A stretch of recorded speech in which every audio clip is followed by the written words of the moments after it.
Hello everyone, Jolene here from Bookworm Adventure Girl. Welcome back. And if you are new, thanks so much for checking out my channel. Please hit subscribe and stick around.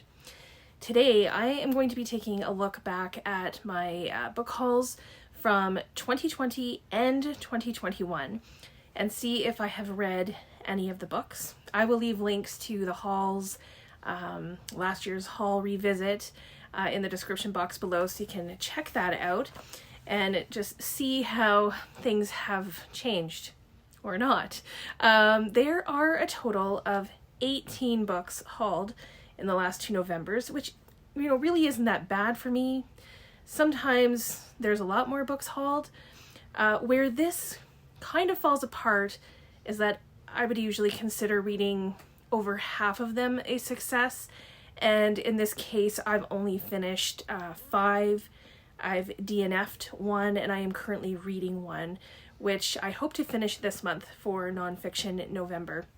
So I didn't quite succeed when it comes to reading half of the hauled books. And I have to admit that a few of the books have fallen off of my radar. So let's start with the good news. The 5 books that I read were one of my all-time favorite Stephen King stories, and that is Rita Hayworth and Shawshank Redemption.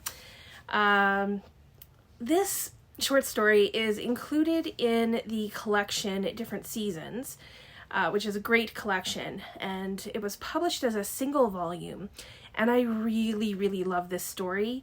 I know it's many people's favorite Stephen King short story, and it definitely makes many people's favorite movie lists, including mine. So I was happy to pick up the single volume, and I have read this. The next 2 books on the list are both nonfiction. One is an autobiography, and the other one is, I would say, a memoir. So first up is All In, an autobiography by Billie Jean King. I really enjoyed this book when I read it. I learned so much about Billie Jean King and her activism to make sure that sports are accessible to all. The other nonfiction is Baggage, Tales from a Fully Packed Life by Cumming. And this is the second memoir that I've read by Cumming, and I enjoyed this one, but not as much as his other one, Not My Father's Son. This memoir focuses on Alan's life between his 2 marriages, and it's much more about his career and show business. The next book on the list that I have read is The Apollo Murders by Chris Hadfield. You know that I love Chris Hadfield, and you know that I did not love The Apollo Murders. Moving along, this next book is considered nonfiction, and I read it this month for Nonfiction November. It's Ice Walker, A Polar Bear's Journey Through the Fragile Arctic by James Raffan. And I won't say too much about it, at least not now, since I will be talking about it more when I do my November wrap-up. But I will just say that this is considered creative nonfiction, which I don't think I had ever heard of, and I'm not sure that I'm okay with this genre. It's given me a lot to think about, so let me know. Have you heard of creative nonfiction? Do you consider it nonfiction? It's been very interesting to think about this one. So those are the books that I read. The book that I am currently reading and I hope to finish by the end of the month is H is for Hawk by Helen Macdonald. This is another memoir, and it's been on my radar for so long. And then the book that I DNF'd, which won't be a surprise to you if you have been watching my channel for at least a little while, and that is The House in the Cerulean Sea by TJ Klune. Now, here's the thing, I still have the book, obviously, so there's still a chance that I may give it another go. I know so many people who really liked this book, so I feel like I'm missing something. And for now, I will just say what I've been saying all along, and that is that I love the cover of this book. I love the whimsicalness of it, but that's it for now.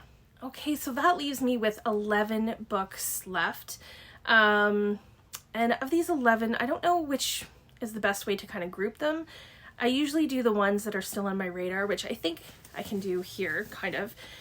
The book that I still really want to read the most from these 11 is Chasing Painted Horses by Drew Hayden Taylor. This is the story of 4 unlikely young friends who live on a reserve north of Toronto, and one of them draws a picture of a horse that is representative of her life, what it is and what she hopes it will be. And the other 3 friends try and figure out what this horse means. And I'm really drawn to this, no pun intended, because this story sounds very mythical and imaginative, and I actually can't believe that I haven't read this yet, so this is still high on my priorities. The next book I picked up because Sina from Beating Around the Books was hosting a group read, and that is House of Leaves by Mark Z. Danielewski. I ended up never doing the group read, but I do still want to read the book because it's so unique in its format and structure, and I think there's some intrigue in the story that it tells as well. Next is Boy Erased, a memoir of identity, faith, and family by Gerard Conley. And this book is about the author's experience of growing up in a fundamentalist family in Arkansas, and they tried conversion therapy to get rid of his gayness. And I think I bought the book because I wanted to read it before watching the film, and here it is. I haven't read the book or watched the film. Next is another memoir. This is My Real Name, a Stripper's Memoir by Sid V. either Brunet or Brunet. This is about the author who spent 10 years working as a dancer in strip clubs. And then this next one, I actually think that I've been avoiding it a bit. It's going to be a heavier read, and I'm not really sure that you can ever be in the right kind of mood for this kind of book. This is The Unravelling, Incest and Destruction of a Family by Donna Besel. And this gives an account of a father who sexually assaulted his 5 daughters and the emotional and psychological effects that it has had on the women and the rest of the family. Next is a fiction book, The Marriage of Rose Camilleri by Robert Hough, I think it is. This is about an unconventional marriage tormented by poverty, infidelity, illness, criminality, and cold Canadian winters. And speaking of winters, I think that we are about to go into a cold Canadian winter, probably as we speak, maybe this weekend, I think. And then this next book really still intrigues me, and that is OldLadyVoice by Elisa Victoria. It's translated from the Spanish by Charlotte Whittle. And this is a coming-of-age story, and it is narrated from the perspective of Marina, who is only 9 years old, who spends time with her grandmother while her mother is in hospital. Next is a historical fiction novel. This is Blinding Absence of Light by Tahar Benjaloun, and it's translated from the French by Linda Coverdale. And this is based on the desert concentration camp where King Hassan II of Morocco held his political enemies in 1971. And this novel is based on the testimony of a cadet officer who was sentenced to 20 years in the prison. So this is another one that, I'm not sure that you can ever really be in the right mood for it.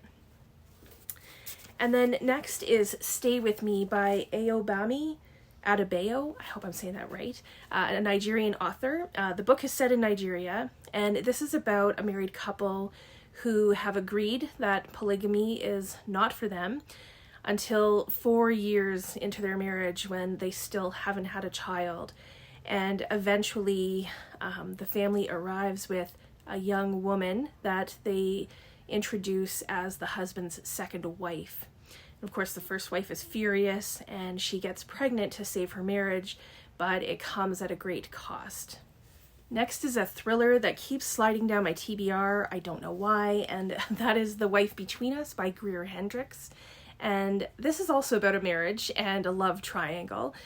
Supposedly it is very twisty, which I like, so I need to just prioritize it and read it and see if I like this author. And then the last one on the pile is an author that I have several unread books. Does anybody else do that? The Double Bind by Chris Bojalian. This sounds really good to me, and I think one of the things that is happening here is that the author is now competing with himself on my shelves, because I have so many unread books of his, and I need to just pick one and get back to his writing.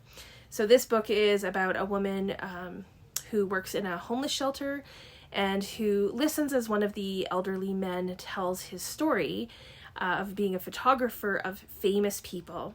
And no one really believes his stories until after his death, when a box of photographs is found. And the woman then becomes almost obsessed at finding out more about this photographer. And the characters in this are loosely based on real people. So that is a look at my last 2 November book hauls. Quite a few books here. Still a bit of work to do with these hauls. So let me know if you have read any of these. Are there any of the books that you think I should prioritize? And as always, I look forward to chatting with you in the comments. Thanks for watching. Enjoy the rest of your day, and don't forget to make every day an adventure.